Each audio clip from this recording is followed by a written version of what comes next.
Hello, and this is the Half-Life 2 weapon tier list video. So if you remember, I did Half-Life 1 weapon tier list, but I didn't necessarily have much knowledge for Half-Life 1, and so I'm mainly just playing Half-Life 2 more often. So I've pretty much known more about Half-Life 2's weaponry than Half-Life 1. So I decided to make a video about this, to, cover the weapons.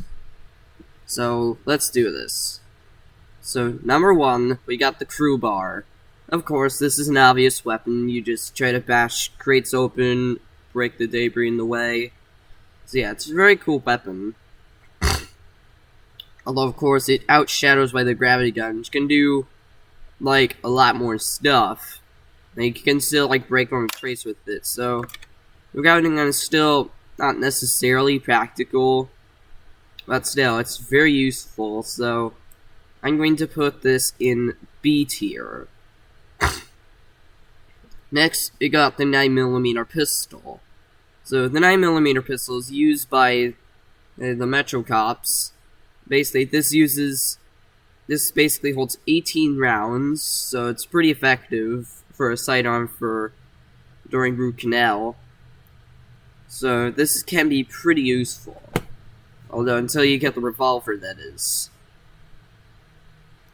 So, of course, this doesn't do as much damage as revolvers do, but again, this is a 9mm pistol, so it's not meant to do as much damage.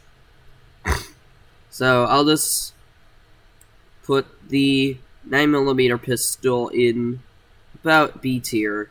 Of course, it does have a lot more reserve ammo than revolver, but it still isn't necessarily good for, late game features, because then it just becomes useless compared to the revolver. Next, we, of course, got the revolver. So, revolver does a lot of damage. I can at least find out how much damage it does. Let's see.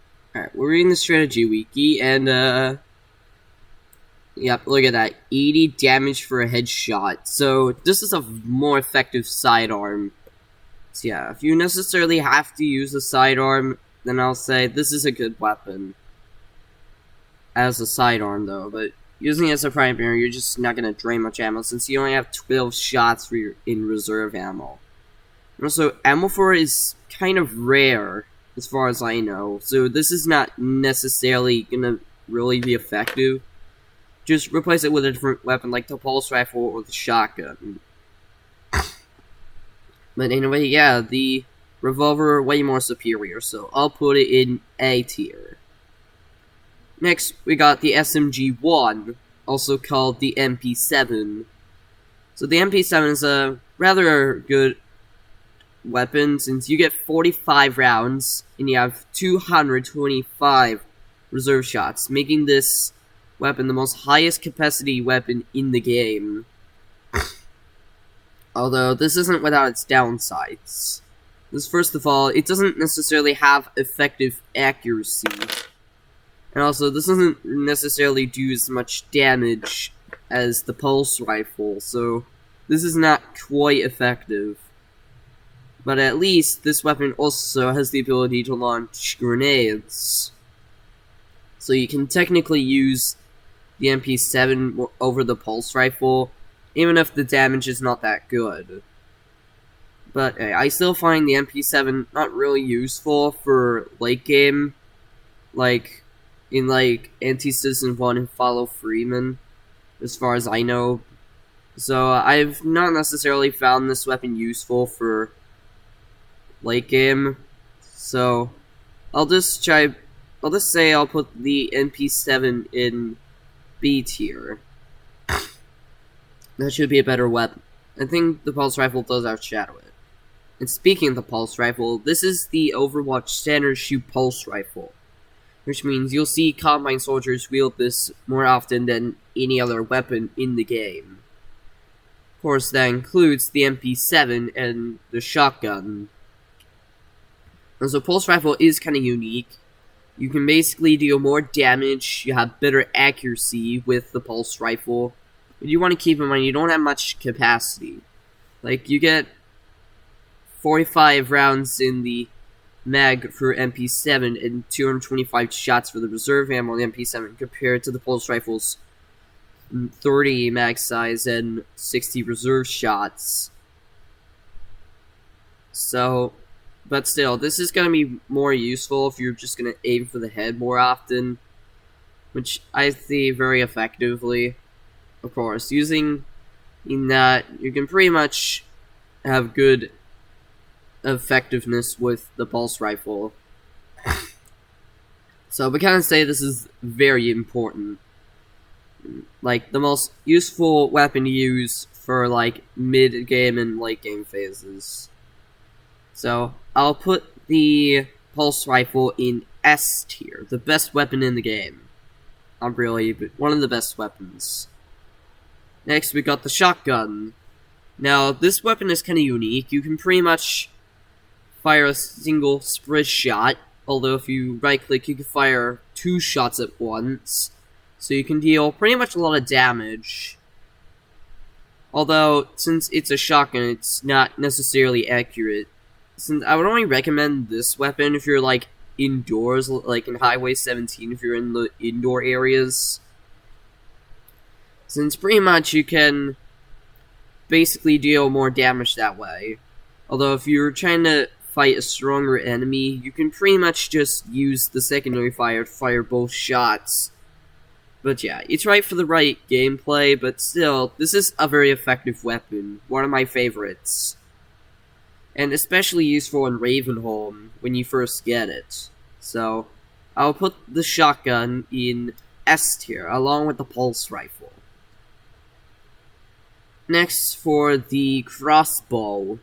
I'm not seeing much use for the crossbow, other than the fact that you're mainly just going to use it to try and take down, like, enemies that you can't really reach. Like one caught my soldier on a sign, which is, you know, a way to get an achievement advertised marketing. Or whatever that achievement is, I gotta figure out what it was. Alright, let's see where that is. Okay, right here, let's see if I can find it. Okay, it's called Targeted Advertising.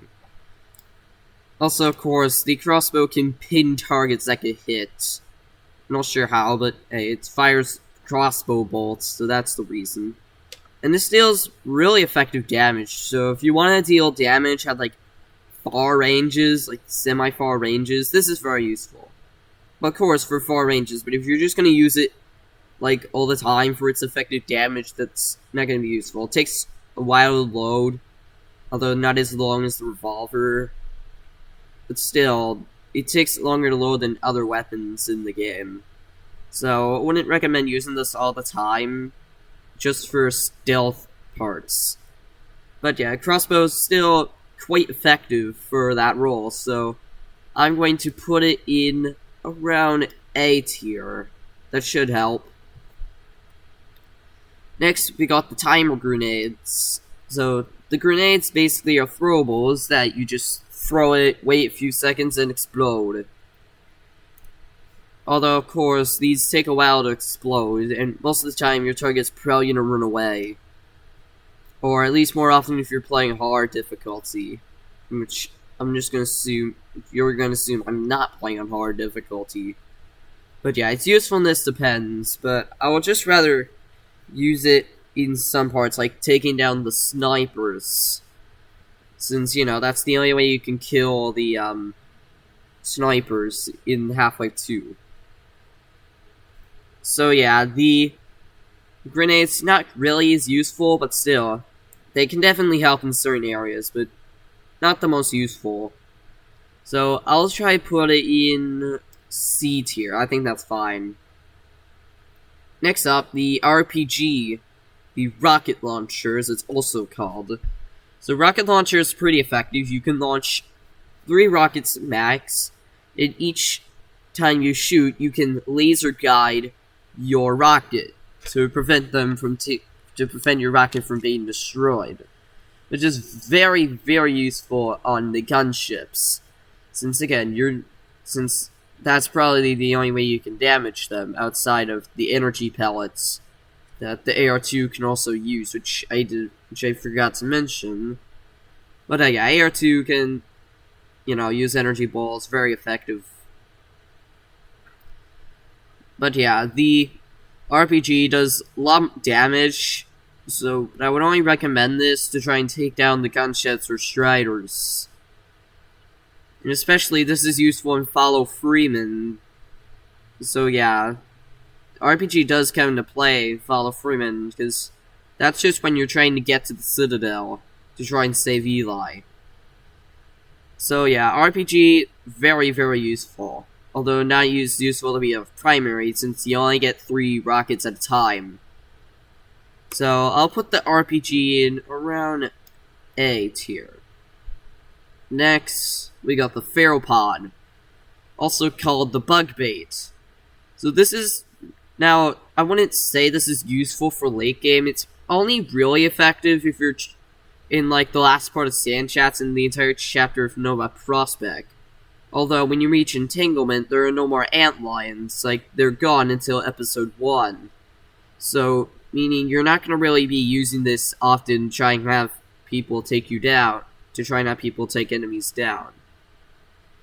So, this weapon becomes practically useless. Although, there's still hope for this. It can still stun Combine soldiers and Nova Prospect guards. Although they both have the same behavior. They don't have alternate combat patterns, though. But still, they have different looks, which is pretty nice. But, yeah, Pteropod, arguably the most useless weapon in the game, would never want to use this. So, I'm going to put this in D tier. This is, if you're just trying to play the game for effectiveness in late game, just don't use this weapon. This is a bad idea.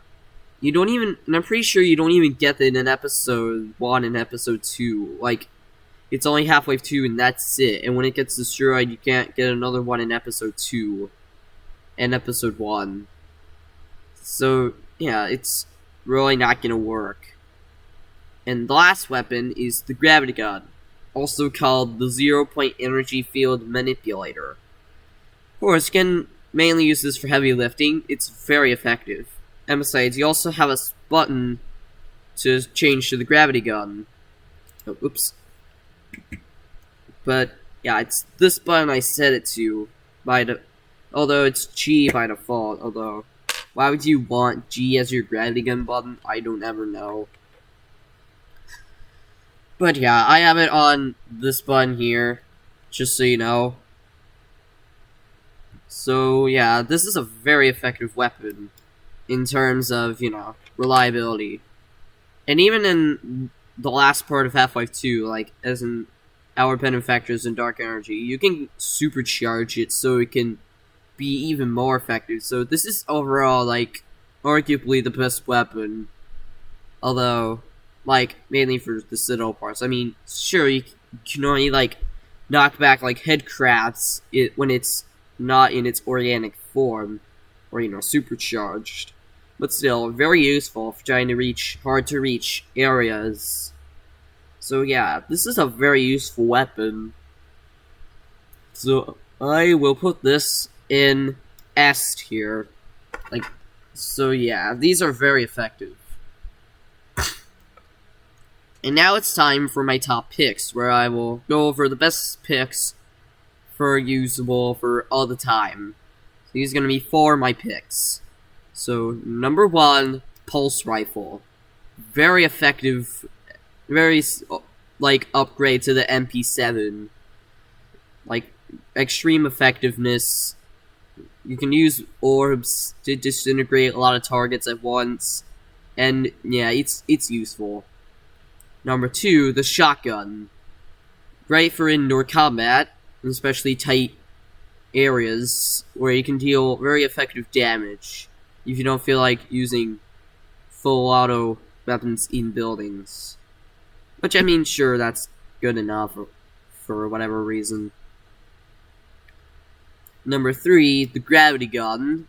Useful for a lot of purposes, like trying to, launch, like, barrels at enemies, point back enemies in its organic form. And yeah, very effective. Number 4, Revolver. Very effective sidearm. You can just deal extensive damage with the... And yeah, it's useful. 80 damage per shot. Like, that can one-shot elites. Or the Combine elites. So yeah, this is overall, like, very good sidearm compared to the 9mm pistol. But yeah, that is my weapon tier list for Half-Life 2. I hope you enjoy it. Just this little quick video. Not really quick, it was only 15 minutes. But yeah, if you enjoyed the video, give it a like. Make sure to hit the subscribe button and ring the bell. And I hope you all enjoy this video.